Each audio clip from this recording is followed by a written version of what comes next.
വസീഫ്, ഏതായാലും ഇപ്പോൾ നിജേഷ് പറഞ്ഞത് ഈ മുക്കത്തെ ആ ഒരു ധാരണയെക്കുറിച്ചാണ്. മുക്കത്ത് CPM-ഉം വെൽഫെയർ പാർട്ടിയും തമ്മിൽ എന്തോ ധാരണയുണ്ടെന്ന രീതിയിലാണ് ഇപ്പോൾ പറയുകയും ചെയ്തത്. അങ്ങനെ ട്വിസ്റ്റ് ചെയ്ത് വിടാൻ പോവുകയാണ്. ഇപ്പോൾ തന്നെ നിജേഷ് പറഞ്ഞു വെൽഫെയർ പാർട്ടിയുമായി ഞങ്ങൾക്ക് ധാരണയുണ്ട്. വളരെ നല്ല കാര്യം, വളരെ കൃത്യമായി തന്നെ പരസ്യമായി പറഞ്ഞു കഴിഞ്ഞു, ധാരണയുണ്ട്. അവിടെയാണ് ഞാൻ ഈ ചോദ്യം ചോദിക്കുന്നത്. 2014 ഉമ്മൻചാണ്ടിയുടെ ഒരു നിലപാട്. ഏതായാലും ആ മുക്കത്ത് ഉണ്ടായിരുന്ന ധാരണ ഒരുപക്ഷെ എനിക്ക് തോന്നുന്നത് മുക്കത്ത് അങ്ങനെ ഒരു സംഭവം ഉണ്ടായിട്ടുണ്ടോ വസീഫെ?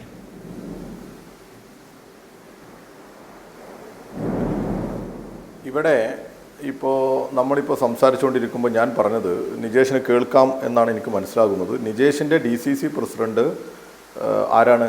പ്രവീൺ കുമാറാണ്. അദ്ദേഹം പറഞ്ഞു എന്ന് പറഞ്ഞ് KP ബാബു അദ്ദേഹത്തെയും ഏതോ ഒരുത്തൻ എന്ന് പറഞ്ഞ് ഇദ്ദേഹം അപ്രസക്തനാക്കുമോ എന്ന് എനിക്കറിയില്ല. കഴിഞ്ഞ ദിവസം ഇതേ കൈരളി ചാനലിൻ്റെ മാനാഞ്ചിറ വെച്ച് നടന്ന പടക്കളം പരിപാടിയിൽ അദ്ദേഹം ഉറപ്പിച്ചു പറയുന്നത്, കൈരളിക്ക് വേണമെങ്കിൽ ഒന്നുകൂടി റീടെലികാസ്റ്റ് ചെയ്യാവുന്നതാണ് ഈ ഒരു സന്ദർഭത്തിൽ. അദ്ദേഹം ഉറപ്പിച്ചു പറയുകയാണ്, ഒരു ജനക്കൂട്ടത്തെ സാക്ഷി നിർത്തി, ഞങ്ങൾക്ക് വെൽഫെയർ പാർട്ടിയുമായിട്ട് ഒരു ധാരണയും ഇല്ല എന്ന്, വെൽഫെയർ പാർട്ടിയുമായി ഞങ്ങൾ ഒരു നീക്കുപോക്കും നടത്തുന്നില്ല എന്ന് ഇവർ ഉറപ്പിച്ചു പറയാം. ഇവരുടെ VD സതീശൻ നിലമ്പൂർ തെരഞ്ഞെടുപ്പിൽ ഇതേപോലെ നേരെ തിരിച്ചാ പറഞ്ഞത്, ഞങ്ങൾ ജമാഅത്തെ ഇസ്ലാമി അങ്ങനെ ഒരു അപകടകരമായ രാഷ്ട്രീയം മുന്നോട്ട് വെക്കുന്നില്ല, ജമാഅത്തെ ഇസ്ലാമി ഒരു തീവ്രവാദ സംഘടനയല്ല, അവർ മതരാഷ്ട്രവാദം പറഞ്ഞിട്ടില്ല, മതരാഷ്ട്രവാദം പറയുന്നില്ല എന്ന് VD സതീശൻ പറയാം. അങ്ങനെ ഒരു ക്ലീൻ ചിറ്റ് കൊടുക്കാൻ പറ്റുമോ എന്നുള്ളതാണ് നമ്മുടെ ചോദ്യം. ഞങ്ങൾ ഒരു കാലത്തും അങ്ങനെ ഒരു ക്ലീൻ ചിറ്റ് കൊടുത്തിട്ടില്ല. ഏതോ കാലത്ത് ഒരു നീക്കുപോക്കോ മറ്റോ മുക്കം നഗരസഭയുടെ ഭാഗമായുള്ള അവിടെയുള്ള ഏതോ ഒരു വാർഡിൽ, അതും ഒരു പ്രത്യക്ഷ അലയൻസോ അങ്ങനെ ഒരു നീക്കുപോക്കോ ഒന്നുമല്ല ഉണ്ടായിരുന്നു എന്നുള്ളത്. അത് CPM-ന്റെ നേതൃത്വം ഇടപെട്ട് തിരുത്തി സംസ്ഥാന അടിസ്ഥാനത്തിൽ തന്നെ വളരെ കർക്കശത്തോടു കൂടി ഒരിടത്തും അങ്ങനെ ഒരു നീക്കുപോക്കും വേണ്ടതില്ല, ഒരു പ്രത്യക്ഷ ധാരണയുമില്ല, നീക്കുപോക്കും വേണ്ട എന്ന് ഉറപ്പിച്ച് പറഞ്ഞ പാർട്ടിയാണ് നമ്മളെ പാർട്ടി. അതൊരു പ്രത്യേക സാഹചര്യത്തിൽ പറഞ്ഞതൊന്നുമല്ല. ഇത് മനസ്സിലാക്കി, കാരണം അത്രയേറെ പഞ്ചായത്തുകളിൽ ഒരു പഞ്ചായത്താണ് ഇപ്പോൾ ഇദ്ദേഹത്തിന് എടുത്ത് പറയാൻ സാധിച്ചത്.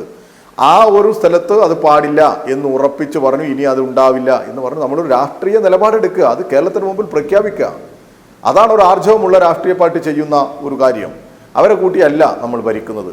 പിന്നീട് നടന്നത് എന്താ? കേരളത്തിൽ ഇവർ ആരെയും കൂട്ടും എന്നുള്ളിടത്തേക്ക് എത്തുകയല്ലേ, ആരുമായും എന്ത് ബന്ധവും ഉണ്ടാക്കും.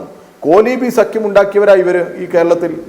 ആ കോലീബി സഖ്യം കൊണ്ട് കേരളത്തിൽ അവർ ശ്രമിച്ചത് എന്തായിരുന്നു? ഇടതുപക്ഷത്തെ പരാജയപ്പെടുത്താം എന്നുള്ളതായിരുന്നില്ലേ? ആ കോലീബി ഉണ്ടാക്കിയതിൽ ബേപ്പൂരില്ലേ, വടകരയില്ലേ? ഇത് ഓർമ്മയില്ലാത്ത ആളാണോ ഇദ്ദേഹം? പിന്നെ പറയാണ് SDPI-യുമായിട്ട്. എന്താണ് ഇവരോടൊക്കെ പറയാ? ജമാഅത്തെ ഇസ്ലാമിയോട് ബന്ധം കൂടാത്തവർ പിന്നെ എങ്ങനെയാ SDPI-യുമായിട്ട് നീക്കുപോക്കുണ്ടാക്കുക, ബന്ധമുണ്ടാക്കുക? ഞങ്ങൾ ഉറപ്പിച്ചും തറപ്പിച്ചും പറയുന്നു, അതൊരു പ്രത്യേക സ്ഥലത്തല്ല, നിജേഷ് പറയുന്ന എവിടെയും വന്ന് ഞങ്ങൾ ആവർത്തിച്ച് പറയാൻ തയ്യാറാ. എന്നാൽ ഞാൻ ഇന്നലെ ചോദിച്ചു, ഈ ബാബു എന്ന് പറയുന്ന ഇദ്ദേഹത്തിന്റെ DCC ഭാരവാഹിയോട് ഞാൻ ചോദിച്ചു, KP ബാബുവിനോട്, നിങ്ങൾ തയ്യാറുണ്ടോ? അദ്ദേഹം ഉരുണ്ട് കളിക്കുക. നമുക്ക് എവിടെയും ഒരു നിലപാടേ ഉള്ളുന്നേ. ഏതെങ്കിലും ഒരു പഞ്ചായത്തിൽ 4 വോട്ടിന് വേണ്ടി ഇങ്ങനെ ഒരു നിലപാട് സ്വീകരിച്ചു, അപ്പുറത്ത് വേറൊരു നിലപാട് സ്വീകരിച്ചു, അങ്ങനെ ഇല്ലല്ലോ. പ്രവീൺ കുമാർ ഇവിടെ നിന്ന് പറഞ്ഞത് എന്താ? ജില്ലാ പഞ്ചായത്തിൽ ഉൾപ്പെടെ ഞങ്ങൾ ജില്ലയിൽ ജമാഅത്തെ ഇസ്ലാമിയുമായി വെൽഫെയർ പാർട്ടിയുമായി നീക്കുപോക്കില്ല എന്നല്ലേ പറഞ്ഞത്? പത്രക്കാരോടല്ലേ പറഞ്ഞത്? എന്നിട്ട് ഇപ്പോ നിജേഷ് പറയുന്നു അങ്ങനെ ബന്ധമുണ്ട് എന്ന്. ഇത് തന്നെയാ പ്രശ്നം. ഇവരെ വിശ്വസിക്കാൻ പറ്റില്ല. ഓരോരുത്തരും ഓരോ അഭിപ്രായം പറയും. അങ്ങനെ അഭിപ്രായം പറഞ്ഞു പോകാൻ പറ്റുമോ? ഇദ്ദേഹം തന്നെ ഇവിടെ പറയുകയാണ്, ഉമർ ഫൈസിയെ ആക്ഷേപിക്കുക. ഏതോ ഒരാളാണ് ഉമർ ഫൈസി? അങ്ങനെ ഏതോ ഒരാളാണ് എന്ന് പറയാൻ പറ്റുമോ? സമസ്ത മുഷാവറ അംഗമായിട്ടുള്ള ഇവിടെ പിന്നെ കേരളത്തിൽ ഈ സമസ്തയുടെ നേതൃത്വമായി എല്ലാ വേദികളിലും പ്രത്യക്ഷപ്പെടുന്ന ഉമർ ഫൈസിയെ ഏതോ ഒരാൾ എന്ന് പറയത്തക്ക തരത്തിലേക്ക് എങ്ങനെയാണ് കോൺഗ്രസിന്റെ ഉത്തരവാദിത്തപ്പെട്ട ഒരു ഭാരവാഹി മാറുന്നത്?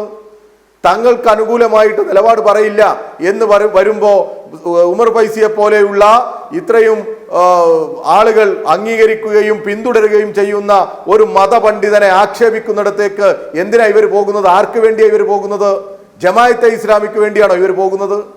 എല്ലാ കാലത്തും ഈ ഉമർ ഫൈസിയും അദ്ദേഹത്തിന്റെ സംഘടനയും ഒക്കെ നമുക്കറിയാലോ, മുസ്ലിം ലീഗിനോടൊപ്പം നിന്ന് UDF-നെ പിന്തുണക്കുന്ന നിലപാടല്ലേ സ്വീകരിക്കാറ്.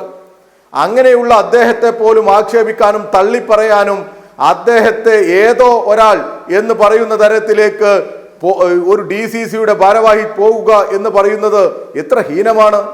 ആർക്ക് വേണ്ടിയാ? നമ്മളിവിടെ പറയുന്നത് എന്താ?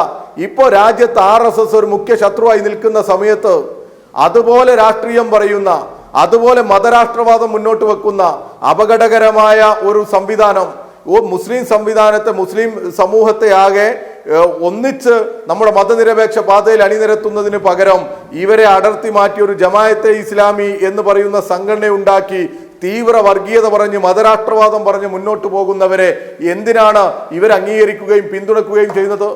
മുസ്ലിം സമുദായത്തിൽ ഇവർക്ക് അങ്ങനെ ഒരു പിന്തുണയുണ്ടോ? ഇവർ അംഗീകരിക്കോ? മെജോറിറ്റിയും ഈ പറയുന്ന ജമാഅത്തെ ഇസ്ലാമിയുടെ രാഷ്ട്രീയത്തെ അംഗീകരിക്കില്ല. ഒരു കാലത്ത് വോട്ട് ചെയ്യാൻ പാടില്ല എന്ന് പറഞ്ഞവരാ ഇവർ ഹുക്കുമത്തെ ഇലാഹി പറയുക.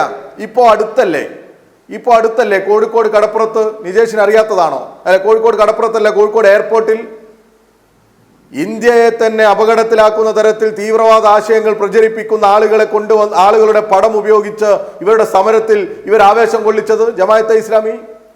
തള്ളിപ്പറയാൻ തയ്യാറാവണ്ടേ ഇവർ ചിലര് ജമാഅത്തെ ഇസ്ലാമിയെ തള്ളിപ്പറയും, ചിലര് ജമാഅത്തെ ഇസ്ലാമിയെ പിടിച്ചൊക്കത്തിരുത്തും.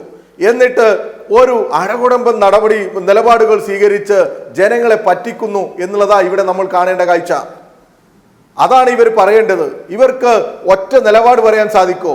ഇവർ പറയട്ടെ, ജമാഅത്തെ ഇസ്ലാമി ഞങ്ങളുടെ സഖ്യകക്ഷിയാണ് എന്ന് പരസ്യമായി പറയാൻ നിങ്ങളുടെ DCC പ്രസിഡന്റിനോട് നിങ്ങൾ ആവശ്യപ്പെടുമോ? അല്ലെങ്കിൽ നിങ്ങൾ പറയോ DCC പ്രസിഡന്റ് പറഞ്ഞത് തെറ്റാണ് എന്ന് പറയാൻ നിങ്ങൾ തയ്യാറാവുമോ? അതല്ലേ ചോദ്യം. അങ്ങനെ പറ.